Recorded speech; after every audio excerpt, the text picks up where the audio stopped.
તો હાય મિત્રો, કેમ છો બધા? મજામાં? નવા વ્લોગમાં તમારું સ્વાગત છે. અને આજ આપણે એક એવી રેસીપી લઈને આવ્યા છીએ, જો તમને જોઈને ખબર પડી જ ગઈ હશે. આપણે છે ને બટેટાની વેફર બનાવવાની છે. જો આ એક વખત બનાવી લઈને પછી આપણે છે ને આખું વર્ષ આપણે તરીને ખાવી હોય ને તો પણ ખાઈ શકાય. એટલે બટેકાની સિઝનમાં આપણે બનાવવાના છે બટેકાની વેફર. તો છેલ્લે સુધી જોડાયેલા રહેજો. આપણે વેફરમાં નાખી દીધું છે પાણી. મસ્ત મસ્ત 4-5 વાર તો ધોવામાં આવે છે વેફરને. તો હેલો ગાઈસ, જો આને કહેવાય છે ડાભડો. ડાભડો એ છે ને ચંદ્રગ્રહણ કે સૂર્યગ્રહણ હોય ને ત્યારે ઘરમાં જો પેલા છે ને આવી રીતના ગારો કરવાનો પાણીથી. પછી છે ને આ ટોપિયો હોય ને એમાં કટીવાળો દેવાનો. પછી એટલે છે ને ટોપિયો બરે નહીં એમ, નકર છે ને કાળો કાળો થઈ જાય. પછી છે ને આપણે આ ટોપિયાને ચડાવવાનો છે એક ચૂલામાં ઉપર.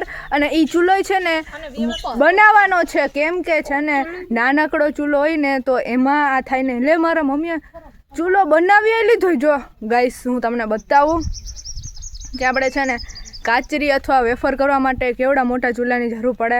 નકર શું થાય ખબર? નાનકડો ચૂલો હોય ને તો એમાં સરખું આંધણ જ ન આવે. એટલે જો આ 3 પાણા માંડી અને ચૂલો બનાવ્યો હોય. આ એકવાળો પાણો, આ બીજો પાણો અને ત્રીજો પાણો. પછી એને નીચે થોડુંક છે ને એમ કર્યું હોય ખાડા જેવું, એટલે તેથી બળતણ રહી શકે. પછી જો 3 કોમથી બળતું કરવાનું. અને છે ને ફૂલ બળતું પેટે ઝટ કાચરી ચડી જાય. ગાઈસ, હવે ચૂલો પેટાવે છે. જો પેટી જાય ને પછી કેવી રીતના પેટી જાય ને એ હું તમને બતાવીશ.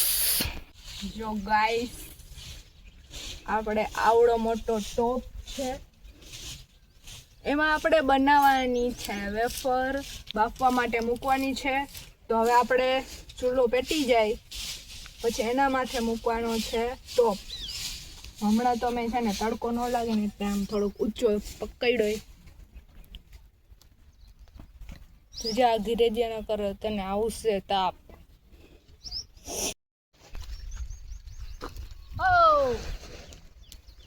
લઈ જાઓ હો બેયને. હા, બે વયા હશે. ગાઈસ, તો આપણું બળતણ પેટી ગયું છે. હવે આપણે એના પર મૂકવાનો છે ટોપ.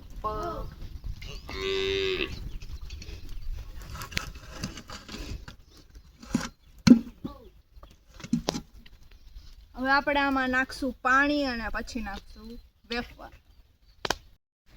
તો ગાઈસ, આમાં આપણે આંધણમાંથી નાખવાનું છે પાણી. બેડું એક પાણી નાખવાનું. બેડું એટલે એક ગાગર અને એક હાંડો. હવે મેં ગાગર નાખી દીધી. હવે હું હાંડો લેવા જાઉં. ના. તો આપણે હવે બીજો હાંડો નાખવાનો. હાંડો એક પાણી. હવે આને છે ને એકદમ ઉકળે ને ત્યાં સુધી તપાડવા દેવાનું. પછી એમાં વેફર નાખવાની છે બટેટાની. પછી એને બાફવા દેવાની. હવે આપણે આને ઢાંકી દઈશું. એ માટે હું છીબું લેતા આવું. તો ગાઈસ, હવે આપણે આને થોડીક વાર માટે ઢાંકી દઈશું, જેથી ઝડપ પાણી ગરમ થઈ જાય. પછી મળીએ પાણી ગરમ થયા પછી. કરતું રહેવાનું તને બાજુથી. એટલે આપણે એને ઘા પાણી ગરમ થઈ જાય. હા એમ કર. ગાઈસ, હવે આપણે છે ને બળતણમાં મૂકશું થોડાક છાણા. તો આને આમ કરવાને એટલે ઇઝીલી બ્રેક થઈ જાય. પછી આપણે એને આ રીતે એમ મૂકી દેવાનું. એટલે છે ને દેતવા થઈ જાય સારો એવો. બીજી બાજુથી મૂકી દેવાનું. ઘણી બધી કાચરી થઈ ગઈ છે વેફર બટેટાની. હા, જો કેવી મસ્ત આખો ટોપિયો કરી નાખી. જો પાયલી બતાવ તો.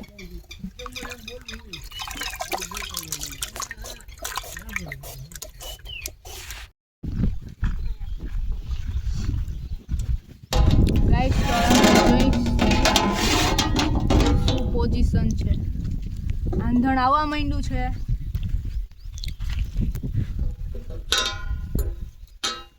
તો આપણે હવે એમાં નાખી દઈશું મીઠું. જો કાચરી મોરી કરવી હોય ને તો મીઠું નહીં નાખવાનું, નકર નાખવાનું. તો આપણે છે ને ખારી કરવી છે તો મીઠું નાખી દઈશું. હાવ ખારી નાખી જાય પછી, એટલે આટલું મીઠું નાખ્યું. હવે આપણે આમાં કાચરી હવે આપણે છે ને આ વેફર નાખવાની છે. બીજો ઠેઠા રહેજો ને કે પાણી ઉડશે આસ્તે આસ્તે. છે ને આ ગરમ પાણી ઉડે ને તો એ આપણે ઓલું. હવે આપણે આને બાફવા દેવાની થોડીક વાર માટે. પાછું આપણે ઢાંકી દઈશું હતું એમ.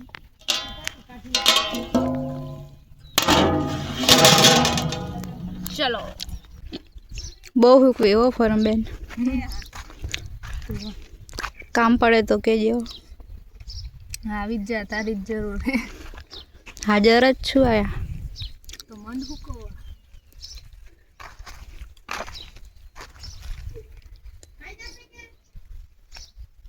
ભૂકો ના કર નાખતી તો ના ભાઈ, આને એકને હુકવવી પડે. બહુ કામ કર્યું જોતા, 2 ખાટલા હુકરી થાય. ખા વાહ જલ્દી. તો પછી ને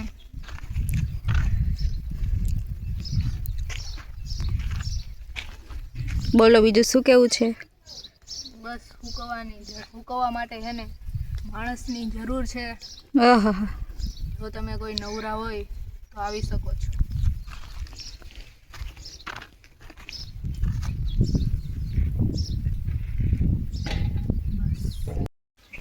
હવે ગાઈસ કાચરી પૂરી થવા આવી. હવે આપણે હે ને થોડુંક બાકી છે અને આપણે આ બીજી જાતની કાચરી કરી. જો આવા સેંચામાં તમને બતાવું કેમ કરી.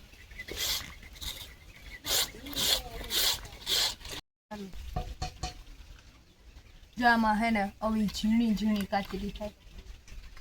પછી એને આમ નાખવાની પાણીમાં. પાણીમાં હે ને થોડીક કાચરી થઈ જાય ને એટલે પાણીમાં નાખી દેવાની, નકર છે ને કાચરી કાળી થઈ જાય. જો આવી ઝીણી ઝીણી.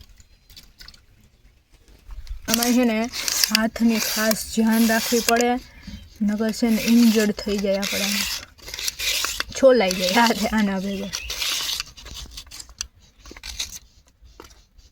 એટલે ધ્યાન રાખતા રાખતા કાચરી પાડવાની.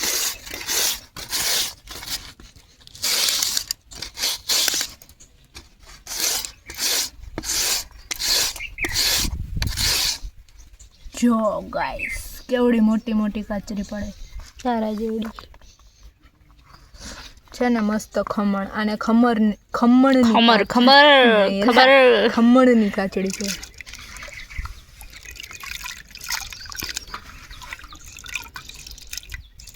બસ રાખી દે ગાઈસ. તો અમે પહોંચી ગયા અગાસી ઉપર કાચરી સુકવવા માટે. તો ગાઈસ આપણે આવી ગઈ છે બફાઈને કાચરી. આપણા પાયલબેન પણ આવી ગયા છે. તડકાનું આપણે છે ને બધાએ માથે ઓઢી લીધું છે, કેમ કે હવે તડકો થઈ ગયો. તો હવે આપણે છે ને અહીંયા કાચરી સૂકવી નાખવાની છે.